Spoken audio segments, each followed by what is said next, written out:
सबसे पहले आपको बताते हैं सरकार की अग्निपथ योजना से जुड़ी हुई एक बड़ी खबर, जिसको लेकर सरकार ने एक बड़ा फैसला किया है।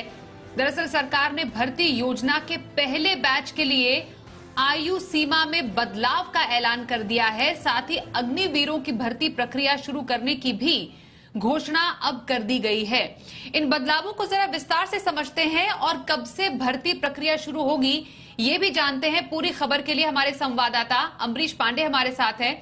अमरीश, आपसे जानना चाहेंगे कि क्या इस योजना को लेकर बदलाव की सरकार ने घोषणा की है, क्योंकि हम देख रहे हैं पूरे देश भर में इसको लेकर काफी ज्यादा विरोध प्रदर्शन का दौर भी चल रहा है। इस बीच ये जो बदलाव है वो क्या है? स्वाति, देखिए, मंगलवार को कैबिनेट ने इस योजना को मंजूरी दी थी और ये कहा गया था कि अग्निपथ योजना जो है इसके तहत सेना में भर्तियां की जाएंगी। अगर हम ध्यान दें तो पिछले 2 साल में कोविड के दौरान सेना में कोई भर्ती नहीं हुई थी और वो एज लिमिट को सरकार ने कैलकुलेट करते हुए दोबारा जब ये आज के संशोधन में वो एज लिमिट को बढ़ा दिया है। यानी कि 17 साल की जो एज लिमिट थी उसके बाद वो 21 साल तक बंद थी। सरकार ने वो 21 साल वाली लिमिट हटाकर उसको 23 साल कर दिया है। सरकार का यह कहना है कि इस एज लिमिट के बढ़ने से कई सारे ऐसे युवा जो कि पिछली भर्ती या पिछले नियम के हिसाब से नहीं आवेदन कर सकते थे वो अब इसमें आवेदन करेंगे, यानी कि दायरा इसका और बढ़ जाएगा।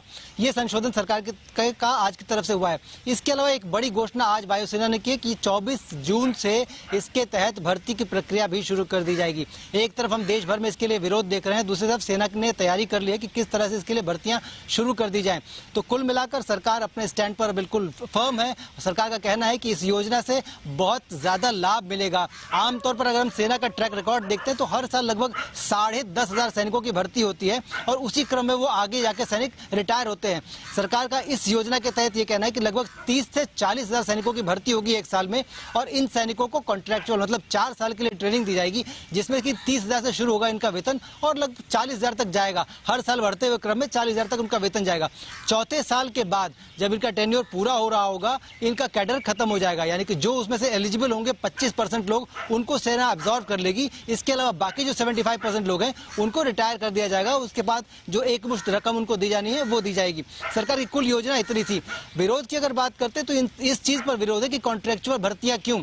तो अगर हम सरकार की पुरानी भर्तियों की बात करते तो सरकार ने जिस तरह से हर साल 10,000 भर्तियां होती थी, इसमें भी अगर 40,000 लोगों का इनपुट आता है तो 40 में से 25% रिटेंड करने का मतलब ये हुआ कि लगभग 10,000 लोग ऑलरेडी रहेंगे। यानी कि सेना ने भर्ती के नियम या फिर भर्ती की संख्या में कोई ऐसा बदलाव नहीं किया है और लगभग जो 10,000 पहले रिक्रूटमेंट होती थी अभी भी वो उतनी ही होगी। लेकिन इसको जो टर्म छोटा किया गया है, अहम विरोध इस बात का लेकर है। लेकिन सरकार अपने इस पक्ष में है कि भाई ट्रेनिंग के बाद आगे जो जिस तरह से इनका रिकॉर्ड जाएगा या फिर आगे जिस तरह के संशोधन होंगे उस हिसाब से देखा जाएगा। लेकिन 2 साल की भर्ती प्रक्रिया चूंकि बंद थी उसको शुरू करना जरूरी था, लिहाजा ये योजना बेहद महत्वपूर्ण है। जी।